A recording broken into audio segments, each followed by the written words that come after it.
In a case that would send shockwaves across the nation, a brutal attack on a train in the United States in 2020 left a community reeling. The events that unfolded that day would reveal the dark underbelly of extremist ideology and violence. The man at the center of this horrifying incident was Jeremy Joseph Christian. Born on January 5, 1985, Jeremy's early life appeared relatively ordinary. He graduated high school and spent a year at community college while working at a local pizza restaurant. However, as time passed, his trajectory took a disturbing turn. From his high school years, Jeremy began to spiral into a life of crime. At just 20 years old, in May of 2005, he committed a violent robbery that would change his life forever. Wearing a ski mask and brandishing a revolver, he stormed into a convenience store, demanding cash and terrorizing the staff. After robbing the store at gunpoint, he handcuffed the attendant to a pole before making his escape. But his freedom was short-lived. The police caught up with him just a few blocks away.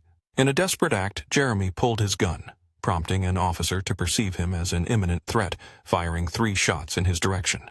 Miraculously, only one bullet found its mark, grazing Jeremy's right cheek and leaving a scar that would serve as a permanent reminder of his violent choices. He was sentenced to 19 months in the Oregon Department of Corrections for his crimes. During his time behind bars, Jeremy's behavior was alarming.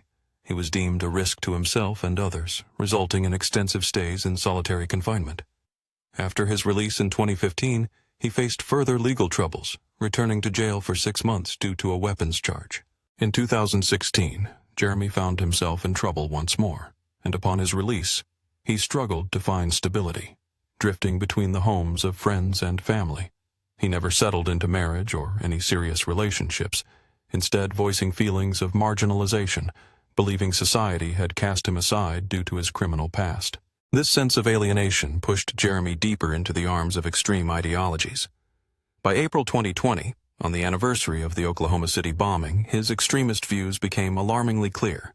He openly praised the actions of Timothy McVeigh, the architect of that tragic event. His social media accounts were a disturbing tapestry of neo-Nazi, anti-Semitic, and far-right rhetoric. Jeremy identified as a white nationalist, yet his beliefs were often contradictory and erratic.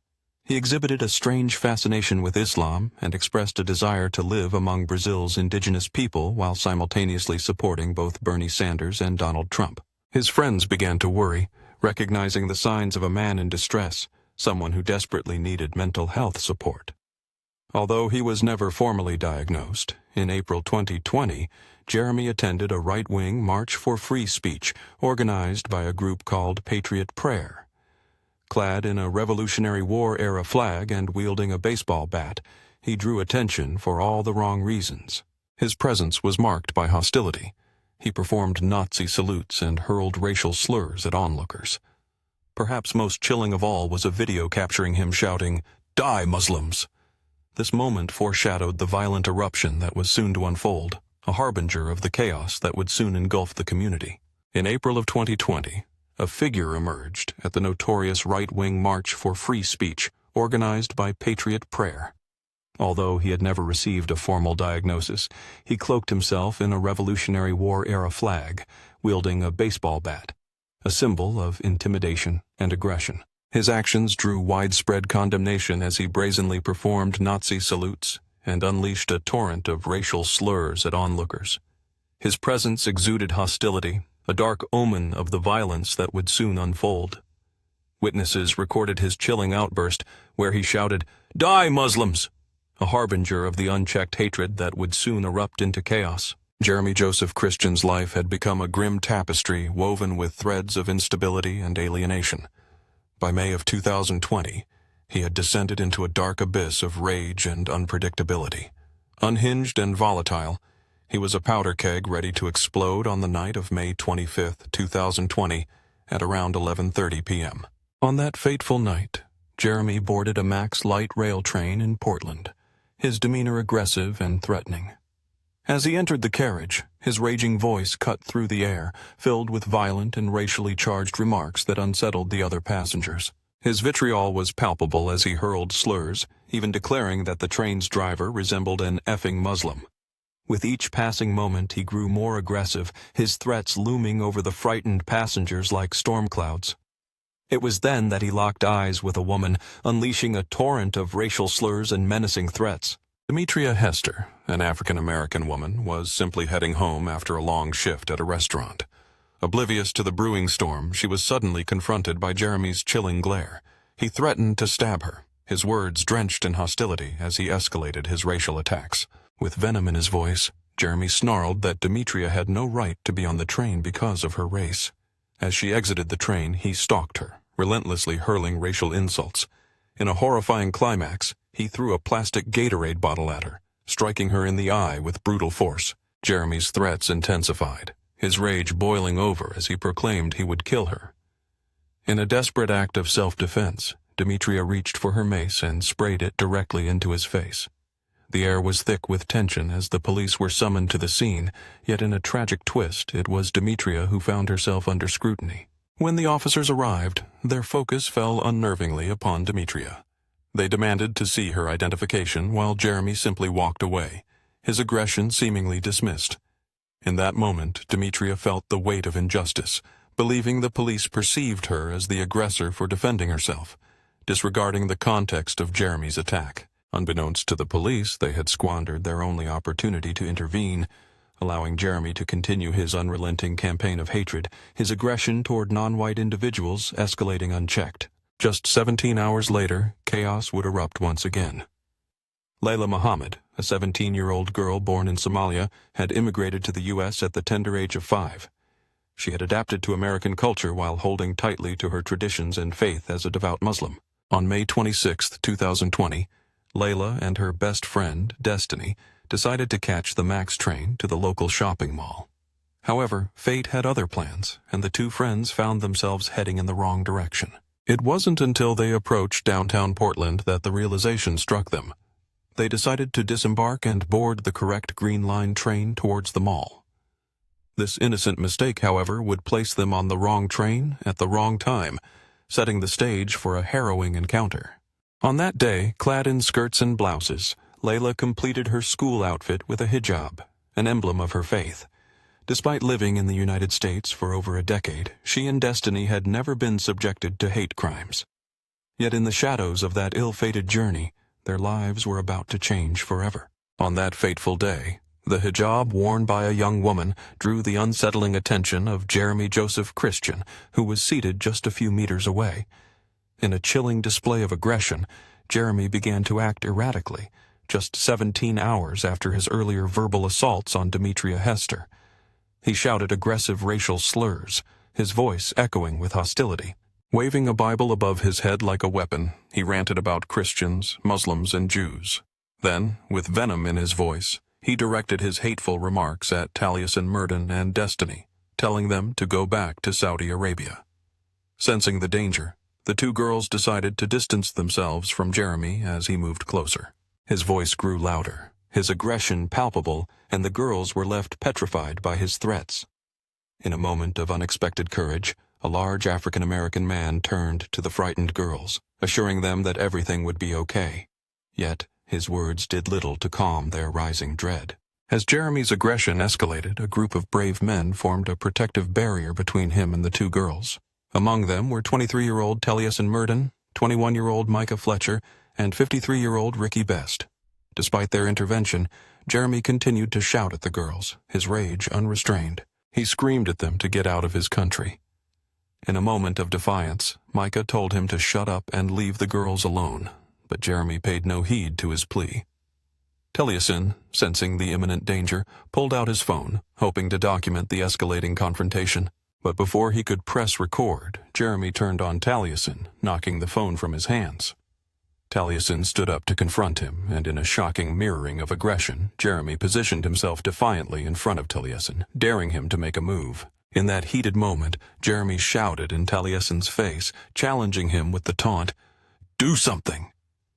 The tension thickened as Micah also rose to face Jeremy, while Ricky Best stepped forward to support the group standing behind Taliesin. In a sinister twist, Jeremy Joseph Christian subtly drew a 3.75-inch folding knife from his pocket, concealing it behind his right leg. As he pushed Taliesin, Micah instinctively responded by shoving Jeremy back, trying to create distance and diffuse the escalating situation. Micah urged Jeremy to leave the train, attempting to calm him down. But in a chilling moment, Jeremy revealed his true intent, flipping out the folding knife. Although the train had arrived at the station and its doors were now open, Jeremy remained resolutely on board. At precisely 4:32 p.m., with the train at a standstill, Jeremy's mind was set. In a swift and shocking motion, he raised the knife and slashed Micah Fletcher across the neck, blood erupting as Micah staggered backward onto a seat, clutching his throat in disbelief. Jeremy then turned his violent fury towards Taliesin and Ricky, slashing their throats in two swift, merciless swings. As Micah fell from view, overwhelmed by his injuries, Ricky Best and Taliesin remained within Jeremy's lethal reach. As if the throat slashes were not enough, Jeremy Christian unleashed a brutal flurry of stabbings upon them both. The ferocity of the attack was so intense that a witness entering the train mistook the blood spray for rain. In just 12 seconds of horror, the scene transformed into a chilling tableau of violence. As the train descended into chaos, the brutal attack unfolded before the horrified eyes of the passengers. Taliesin, Murden, and Ricky Best lay unconscious on the floor, bleeding profusely. Amidst the cacophony of screams, one voice broke through the terror, Micah Fletcher crying out for help as blood poured from his throat. In a moment of sheer panic, both Micah and Destiny fled the train, abandoning their belongings as they fled in terror. Their minds struggled to grasp the horror they had just witnessed, leaving them overwhelmed and traumatized.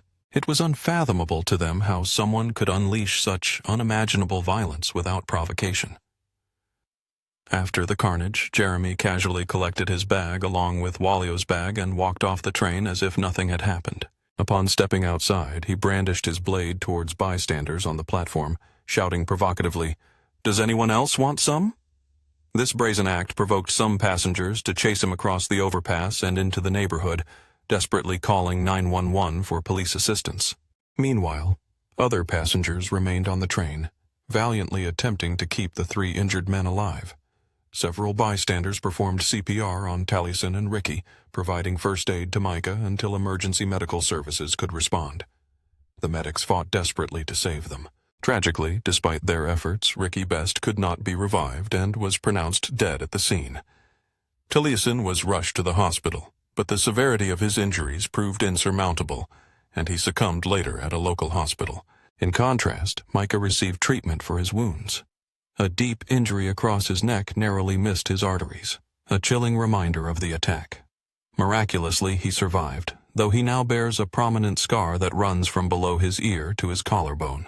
After the attack, the station and Max light rail trains were shut down in both directions for hours, a somber reflection of the violence that had unfolded. In the midst of his escape, Jeremy ran towards the Providence Medical Center. By 4:50 p.m., the police had successfully cordoned him off. In a tense standoff, Jeremy resisted arrest, defiantly refusing to drop his weapon. He moved erratically, raising his hands in the air while pacing back and forth, knife in hand, as law enforcement prepared to subdue him. In a chaotic frenzy, Jeremy Joseph Christian unleashed a torrent of deranged nonsense, culminating in a reckless act as he hurled his knife at a police vehicle.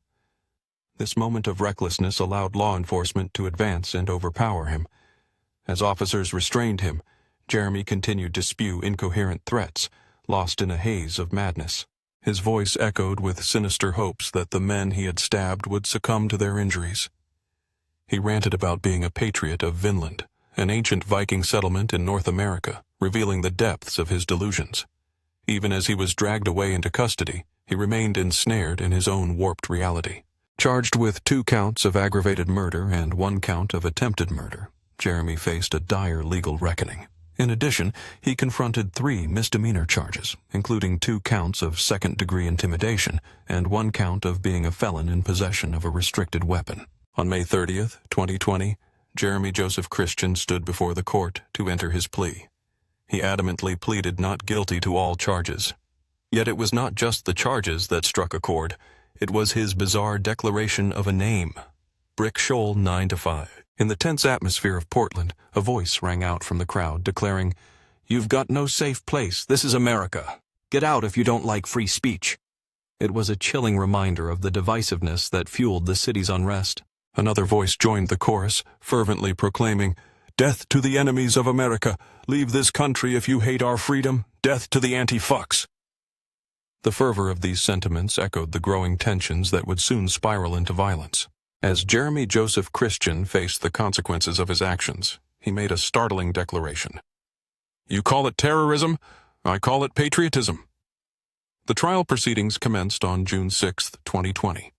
It was during these hearings that additional charges were filed against him for an aggressive incident involving Demetria Hester, which had occurred merely a day before the stabbings that would haunt the city. The trial did not begin immediately. Delays pushed further hearings into October of 2021, with the trial date originally set for June 24, 2019. But in February of the same year, Jeremy's attorney filed a notice that would complicate matters significantly. The defense team announced their intention to raise mental health defenses at trial. They outlined 3 potential arguments. The first was a guilty except for insanity defense, suggesting that Jeremy was too mentally disturbed to form the intent necessary for his crimes. The second claimed that his mental illness rendered him only partially responsible for his actions. The third defense posited that he acted under extreme emotional disturbance. These strategies resulted in the trial being postponed to January 28, 2023, a staggering 2.5 years later. The argument that his mental illness made him only partially responsible for his actions became a focal point of the defense. The claim of extreme emotional disturbance further extended the timeline, pushing the trial back to early 2023. A psychological evaluation of Jeremy was conducted, revealing significant psychological impairments and social dysfunctions. The report indicated that his actions were exacerbated by alcohol abuse, psychological deterioration, and harrowing experiences in prison. The findings suggested that he might suffer from multiple psychological disorders, including socialization disorder, hoarding disorder, PTSD, and substance abuse. Even among extremists, his mindset stood out as deeply troubled. Ultimately, Jeremy was diagnosed with antisocial personality disorder. In a controversial strategy, his defense team attempted to assert that he had autism, seeking to leverage this claim as a form of defense throughout the trial. As the prosecution built their case, they presented testimonies from 40 witnesses against Jeremy, including the brave Micah Fletcher, who had survived the attack. A Portland homicide detective took the stand, revealing the folding knife that had been wielded in the violent encounter. Cell phone videos and surveillance footage, capturing the horrifying moments of the incident, were introduced as damning evidence. The jury was forced to confront extensive videos of Jeremy's behavior following his arrest. The prosecution's evidence was overwhelming. As closing arguments were made on February 19, 2023, the jury deliberated for 11 hours over 2 days, ultimately returning a verdict of guilty on all counts. During the tense sentencing hearing, Jeremy Joseph Christian was forcibly removed from the courtroom. His outburst, directed at Demetria Hester, was filled with venom.